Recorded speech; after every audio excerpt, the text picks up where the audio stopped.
வணக்கம். ஆகாஷ்வாணி புதுச்சேரி செய்தி சுருக்கம் வாசிப்பவர் ஆதவன். பிரதமர் திரு நரேந்திர மோடி குடியரசு துணைத் தலைவர் திரு சி.பி. ராதாகிருஷ்ணனை சந்தித்து பேசியுள்ளார். இதுகுறித்து பிரதமர் வெளியிட்டுள்ள சமூக வலைதள பதிவில், புதுடெல்லியில் உள்ள குடியரசு துணைத் தலைவரின் இல்லத்தில் நடைபெற்ற இந்த சந்திப்பின் போது பல்வேறு அம்சங்கள் குறித்து குடியரசு துணைத் தலைவருடன் ஆக்கப்பூர்வமான ஆலோசனை நடத்தி இருப்பதாக கூறியுள்ளார். பீகார் மாநிலத்திலிருந்து இன்று அம்ரித் பாரத் எக்ஸ்பிரஸ் உள்ளிட்ட 7 புதிய ரயில் சேவைகளை ரயில்வே அமைச்சர் திரு அஸ்வினி வைஷ்ணவ் தொடங்கி வைக்கிறார். அடுத்த 2 முதல் 3 ஆண்டுகளில் 200 புதிய வந்தே பாரத் ரயில்கள், 100 அம்ரித் பாரத் ரயில்கள், 50 நமோ பாரத் ரேபிட் ரயில்களை ரயில்வே துறை அறிமுகப்படுத்த திட்டமிட்டுள்ளது.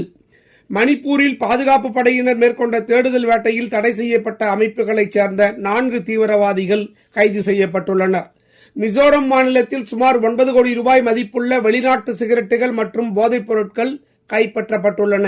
இலங்கை தலைநகர் கொழும்புவில் உள்ள விநாயகர் கோவில் கலையரங்கில் இந்திய கலாச்சார சங்கத்தின் சார்பில் துர்கா பூஜை கொண்டாட்டங்கள் தொடங்கியுள்ளது.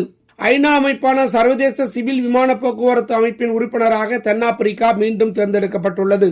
கரூர் கூட்ட நெரிசலில் உயிரிழந்தவர்களின் குடும்பத்தினருக்கு காங்கிரஸ் கட்சி சார்பில் மொத்தம் 1 கோடி ரூபாய் நிதி உதவி வழங்கப்படும் என்று தமிழ்நாடு காங்கிரஸ் கமிட்டி தலைவர் திரு செல்வ பெருந்தகை அறிவித்துள்ளார்.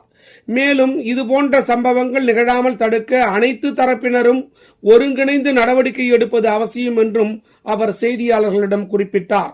ஆசிய நீச்சல் சாம்பியன் போட்டியில் இந்தியாவின் ஸ்ரீஹரி நடராஜ் 2 வெள்ளிப் பதக்கங்களை வென்றுள்ளார். இத்துடன் இந்த செய்திச் சுருக்கம் நிறைவு பெறுகிறது.